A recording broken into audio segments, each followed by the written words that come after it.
Hey everybody, Jordan here with the North 40 Fly Shop up in Sandpoint, Idaho, doing a Thanksgiving themed fly tying tutorial for you. Today I'm doing a simple little turkey pattern I came up with at the shop. Just something fun. Doesn't really have much practical use in the fly fishing sense. I mean, you could go and fish this thing like a mouse or a popper for browns at night, or even a smallmouth. I know a smallmouth or largemouth wouldn't really say no to this thing. But it's really mainly just to be something kind of fun to tie around the holidays. Something to give to somebody, or just, hang it up in your fly tying area. And, just use your fly tying skills to do something different, try something new. But, yeah, I'd love to show you how to tie it. Let's do it. All right, everybody, let's tie it up. The Thunder Chicken, a little Thanksgiving turkey. Get started here using 200 denier GSP. Nice and strong for a big fly like this. The first material I'm going to attach is some of this crystal chenille. Only purpose of this is to give the tail something to rest upon, so that those feathers will stand up. Rake it back, make a big old ball of chenille.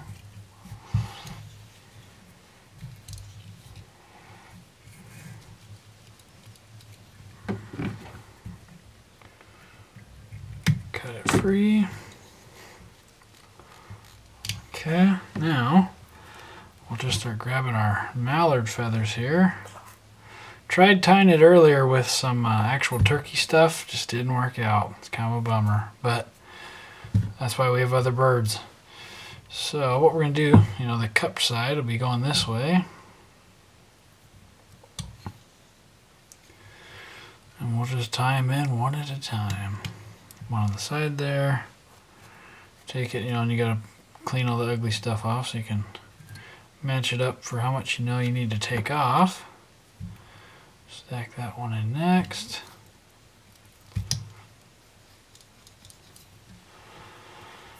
Same thing again.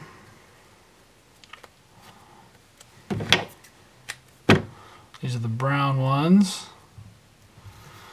Got some crawdad color ones coming in too. Do 4 of these on the back here. Probably 3 of the other ones in front of them. Give it some extra color and extra thickness. That'll look nice. There we go.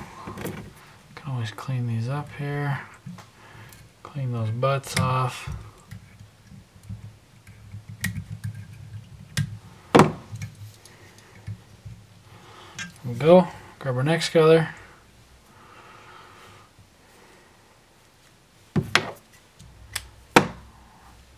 Do the same thing. And you could just do the one if you wanted to, but for the sake of the video, making it look good, I'm going to do 2. Give it some cool Thanksgiving colors.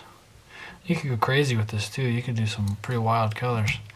It's cool, these mallard, mallard flanks and all that kind of stuff. Different species of ducks and stuff. You can get some cool feathers. Could even use like some spay hackle on these. They look kind of cool. Yeah, I think 3 of them will be just right. Fill in the gaps of the 4 behind it. Okay, see? Now we've got a pretty good little turkey tail here. Stands up. You can even grab the whole bunch of them and kind of work them back into that chenille, but that's a pretty good little fanned out turkey tail. If you really wanted to, for durability, if you're going to go out and use this thing like a mouse or something, you could put some UV in there or some super glue. So now, next step is going to be some deer hair. We're going to be spinning this body.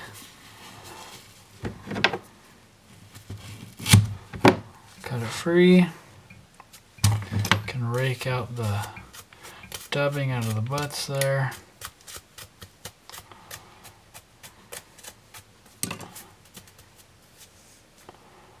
Okay.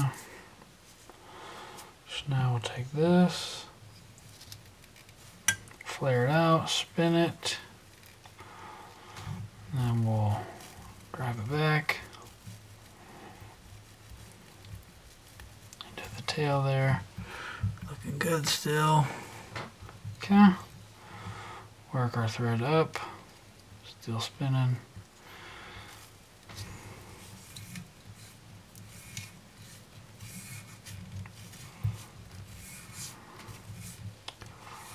Okay, now we'll do the same thing in front of it. Stack some more hair. Pretty big clumps here. The bigger their clumps are, I mean, there is a limit to how much you can spin, and you'll learn that when you grab too much.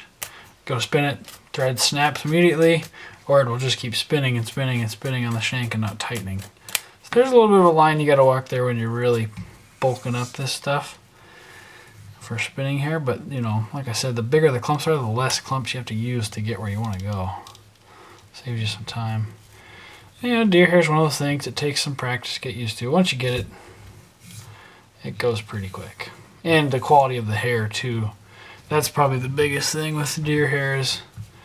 When you're looking at them, get the ones that have nice uniform looking fibers here. If it's all zigzagged or broken, that's not the one you want. Okay. We're not going to go all the way up with this hair because we got to make room for our wings, the neck and the head, and a dubbing loop at the end, just to further complicate things. Take another clump here. Yeah, and the GSP really helps too with deer hair. Very hard to break. Good and strong thread. Yeah, highly recommend it when dealing with deer hair. Work your thread up.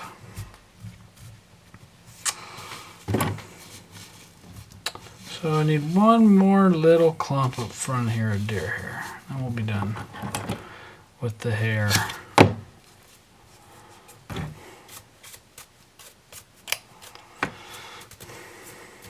Things are looking messy right now, but it will get better.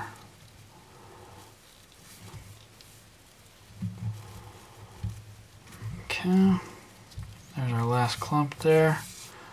Work that back. If you've got a packing tool, that really helps.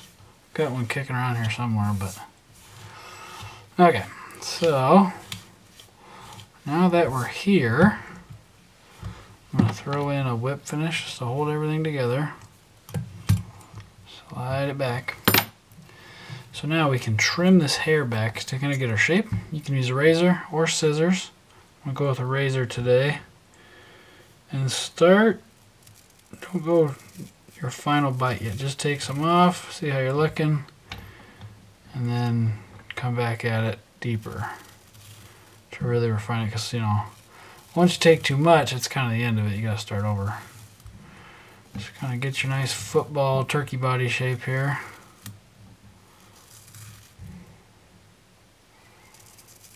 Start working it down. Yeah, that's nice with these razors. They make quick work of it. Instead of sitting here gumming at it with your scissors.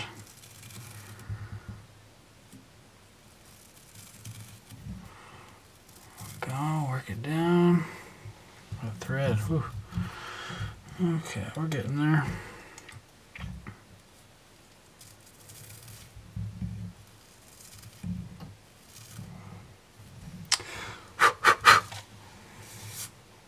Yeah, look at that.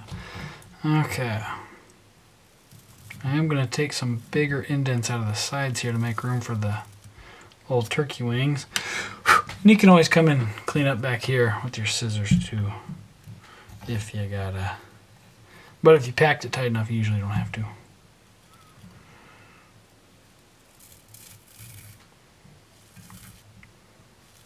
This is a nice little turkey. It's going to be a good one. Might be a wall hanger. Okay.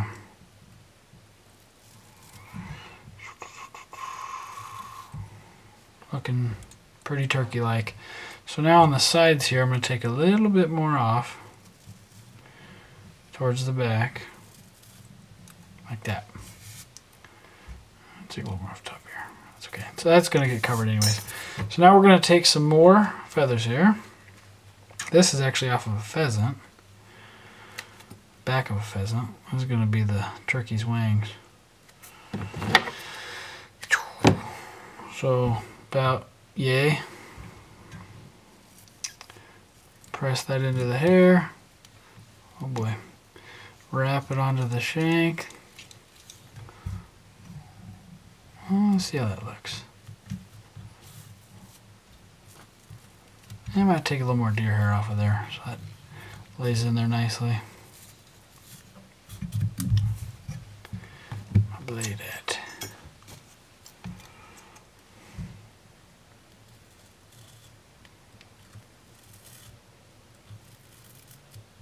There we go.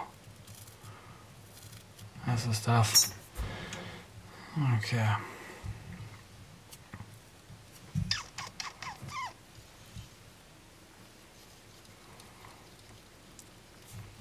Yeah, that's a little better. Yeah, it kind of covers up that body a little bit. Little feather. Little turkey wing. What's funny is that's where our marabou comes from. It's right under the turkey wing. But I tried marabou, like I said, and it just didn't look right.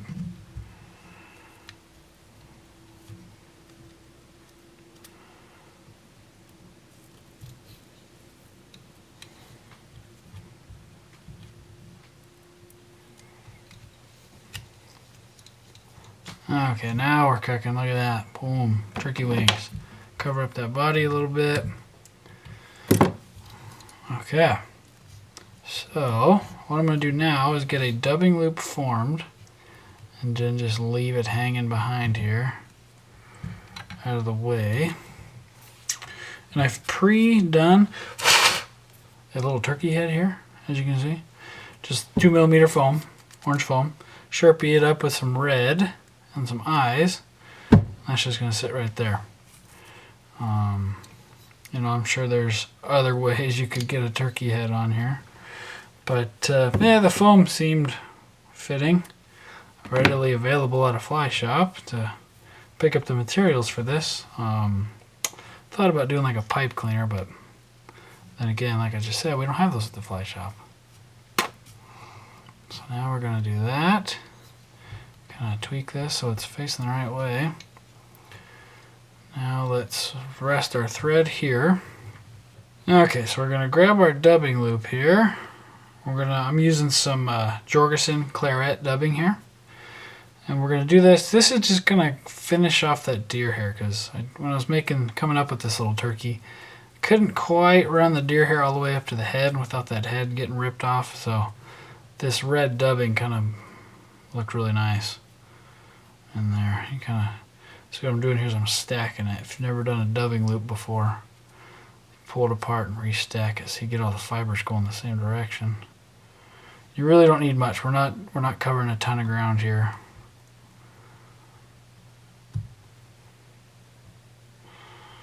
That should be enough just to finish this fly off. So we'll spin it up with our dubbing loop tool here. What really helps with the dubbing loop, gotta have it. Brush, old toothbrush. This is the hairline dubbing one. Had it for years, works great, very stiff. Pick out those fibers. And now we just kind of comb them back. Kind of like we're tying a leech pattern.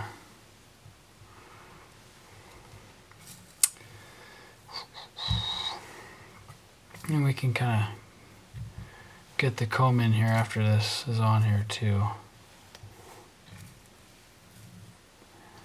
Yeah, there we go. Look at that. Boom. Finish off our fly, catch it with our thread here. Oh, I'll do that.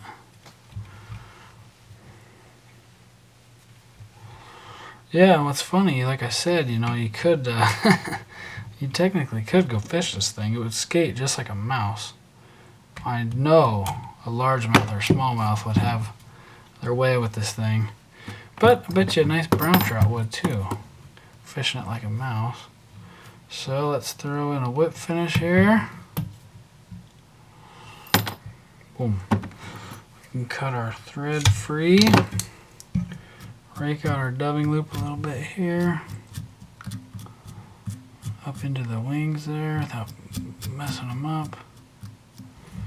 Gotta rake it back a little. Get our head right.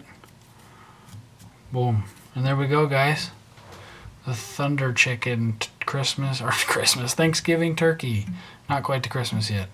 But there it is. Kind of a fun, simple little thing. You know, you can use it as decor, or just honestly, the reason I came up with this is just something fun to do around Thanksgiving. You know, try your flight tying skills, doing something new, something kind of goofy. Just a little turkey. So that's it, guys. Appreciate you watching as always. If you have any more questions, you feel free to come see us in the shop. Visit us online at north40flyshop.com, or of course on our social media pages. We're on Facebook, Instagram, and YouTube at North 40 Fly Shop. Thanks again, and have a happy Thanksgiving.